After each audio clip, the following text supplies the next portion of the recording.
Hi, I'm Colin from Spaceflight Made Simple, and today I want to bring you guys a quick video about tomorrow's Vega launch. Vega will be carrying 2 satellites on this mission, SEOSat-Ingenio, as well as Taranis. As with all Vega launches, it is set to launch from the European Space Center in Couilleurou, French Guiana. T0 for this launch is set for 8:52 p.m. Eastern Time on Monday, November 16th. At that time, the solid rocket motor on the first stage of the Vega will be ignited and the rocket will lift off the pad. 2 minutes into flight, that first stage will burn out and be separated, and the solid rocket-fueled second stage will be ignited. It will burn for another 2 minutes, and at 4 minutes, that will be jettisoned, and the third stage will be ignited. The third stage is also solid rocket powered. At around that time, the fairings protecting the spacecraft will be jettisoned since they are no longer needed. 7 minutes into flight, the third stage will have used up all its fuel and it too will be separated. And a minute later, the first stage of the Avum will be ignited. The Avum is the liquid-fueled fourth stage on Vega. It will burn until about 15 minutes after launch when it will cut off and enter a coasting phase. 52 minutes into the flight, it will be reignited for a second burn,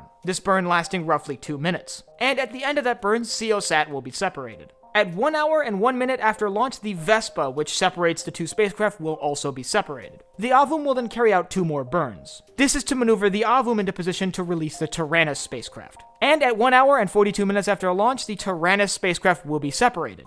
So what will these spacecraft do in orbit? Well, the SEOSat-Ingenio spacecraft is an Earth observation satellite designed and operated by the Spanish Center for Development of Industry Technology. It will provide high-detailed images of Spain and the rest of Europe for use by industry partners. And the Taranis spacecraft was designed by the French Space Agency. From orbit, it will study the way thunderstorms release energy into space. So if you want to watch this launch, I'll leave some links down below that can help you with that. First, I'll leave a link to Arianespace's YouTube channel where you can watch the launch live, and I'll also leave a link to my Twitter where I'll post up-to-date information on this launch and other upcoming events in spaceflight. And if you have any questions about Vega, SEOSat, or Taranis, leave them down below in the comments and I'll try my best to answer them there. And last but not least, if you enjoyed this video, head down below, hit the like button, the subscribe button, and the bell icon so you get notified when I upload new videos. So for Spaceflight Made Simple, I'm Colin, and I will see you next time.